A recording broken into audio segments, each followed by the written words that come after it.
సన్ని కళ్ళు తొక్కిన సప్త పదులు మెట్టిన సన్ని కళ్ళు తొక్కిన సప్త పదులు మెట్టిన మనసు మనసు కలపడమే మంత్రం పరమార్థం.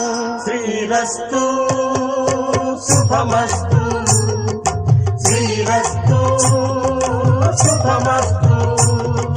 శ్రీకారం చుట్టుకుంది పెళ్లి పుస్తకం, ఇక ఆకారం దాచుతుంది కొత్త జీవితం.